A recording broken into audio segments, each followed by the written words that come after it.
semua.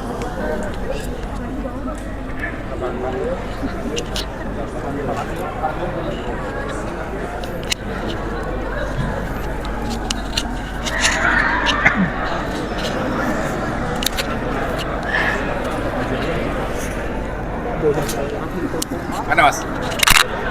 Karena dulu Fitri, wah lu punya nyawa. Bagus. Mas Ahaya boleh izin maju Mas di satu langkah aja Mas. Oke, siap. Terima kasih. Ya. Ya, terima kasih teman-teman. Kali ini kita berada di kantor Gubernuran Provinsi Kalimantan Tengah. Terima kasih Pak Gubernur, Pak Sugianto Sabdan, dan jajaran Forkopimda yang telah menerima kami dengan sangat baik. Jajaran Kanwil BPN Provinsi Kalimantan Tengah yang juga telah mempersiapkan acara ini. Ini luar biasa.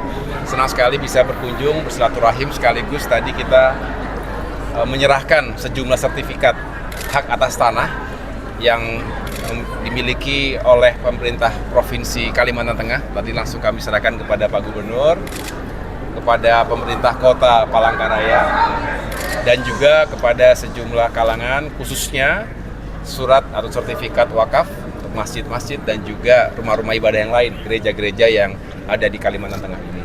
Jadi intinya ini adalah kegiatan yang terus menjadi tugas sehari-hari Kementerian ATR BPN di seluruh Indonesia untuk meyakinkan agar program pensertifikatan secara nasional dalam semangat reforma agraria, ada PTSL namanya, program pendaftaran tanah sistematis dan lengkap.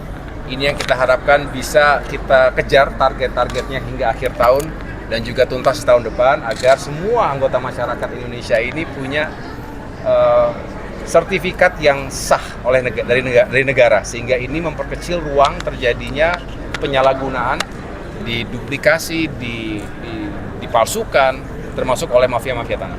Ini juga mencegah terjadi sengketa konflik baik antar warga maupun antar masyarakat dengan badan hukum, termasuk perusahaan dan pemerintah sendiri.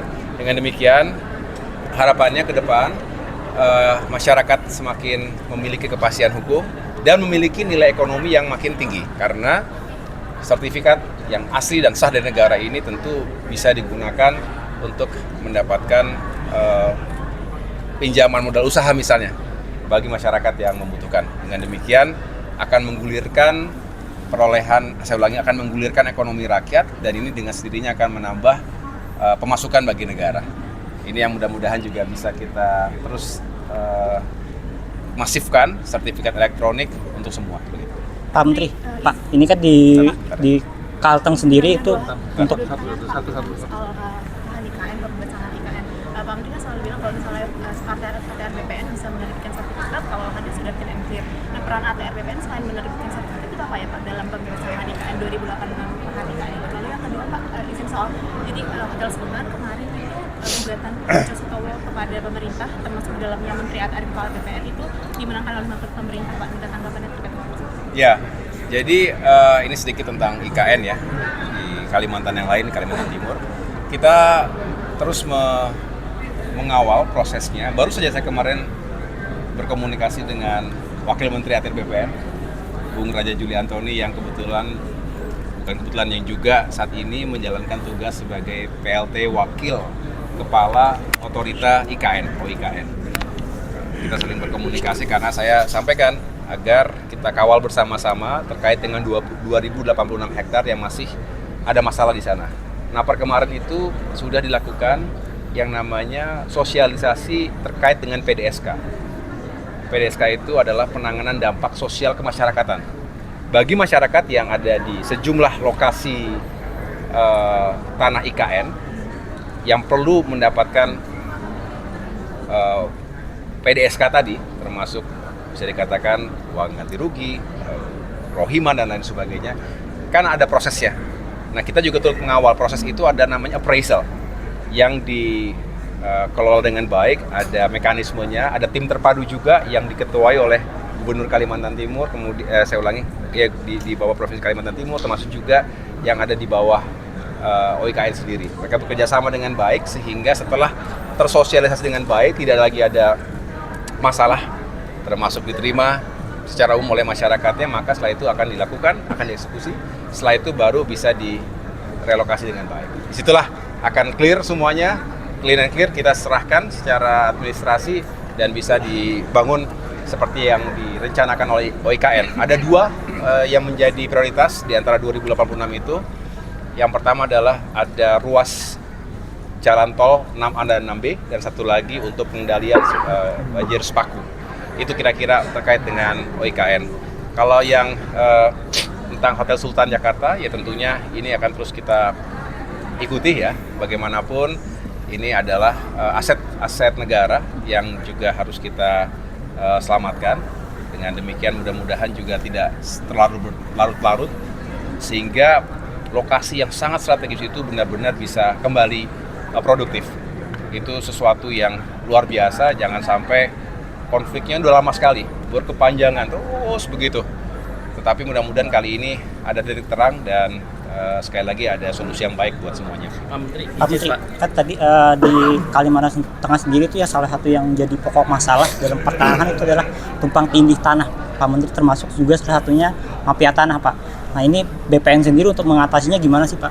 Untuk hal ini? Tumpang tindih ini menjadi masalah di mana-mana ya, bukan hanya Kalimantan Tengah, tetapi memang benar ada yang sifatnya tumpang tindih antar warga, yang kedua antar warga dengan korporasi misalnya, maupun warga dengan aset pemerintah, atau dengan kombinasi tertentu. Kira-kira itulah elemennya. Ya tentunya kita harus mediasi dulu. Kita kembali duduk untuk sama-sama menelusuri kembali sejarahnya seperti apa. Nah kalau itikatnya baik, benar-benar karena memang ada kesalahan administrasi di masa lalu misalnya, atau ada memang persepsi yang berbeda, atau ada patok-patok yang memang bergeser, apapun alasan itu, kalau niatnya sama-sama baik, cari titik tengahnya, ketemu solusinya, dan setelah itu bisa dituntaskan masalahnya. Nah yang jauh lebih kompleks adalah kalau memang ada mafia tanah, yang memang itulah pekerjaan mereka, mencari uang, mencari keuntungan dari upaya-upaya penyerobotan tanah. Makanya kalau di luar itu sebutnya land grabbers, yang ngambil tanah, menyerobot tanah begitu saja. Kita istilahkan mafia tanah. Nah ini yang benar-benar harus kita berantas.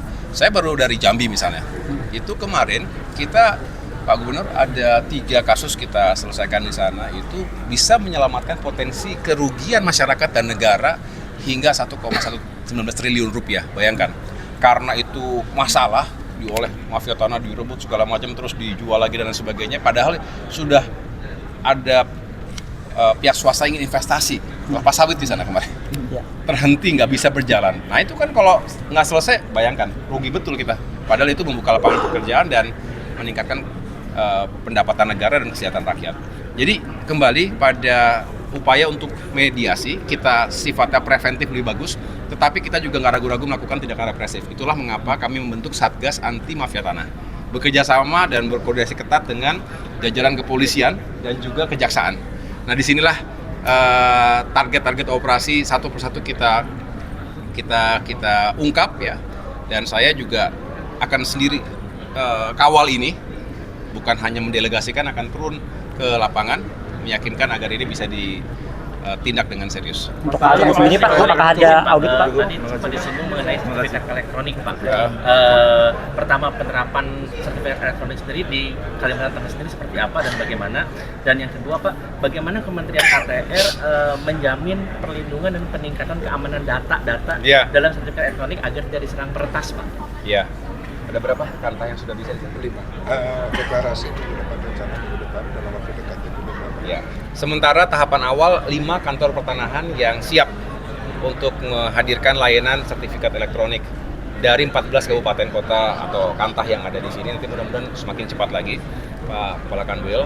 Nah, ini pertanyaan bagus. Kita juga terus serius untuk meyakinkan agar keamanan, security and privacy dari warga negara yang data-datanya tersimpan dalam sistem yang kita miliki di ATR BPN. Dan juga ingat, belum lama ini kan Pak Presiden Jokowi juga meluncurkan yang namanya INA Digital, sebuah portal GovTech portal nasional yang mengintegrasikan bisa dikatakan layanan-layanan publik yang sangat esensial. Ada banyak tuh dari Kementerian Dalam Negeri, Kementerian ini banyak layanannya, termasuk layanan dari Kementerian ATR BPN berupa sertifikat elektronik. Nah, kami juga terus menyampaikan ini dalam berbagai forum, keamanan. Karena security and privacy itu juga nggak boleh dibiarkan karena bisa bahaya justru. Tujuan utama kita melakukan transformasi digital kan agar lebih ringkas tapi juga lebih aman, agar tidak ada yang mudah memalsukan. Tapi kalau ada peretas, hackers yang jauh lebih canggih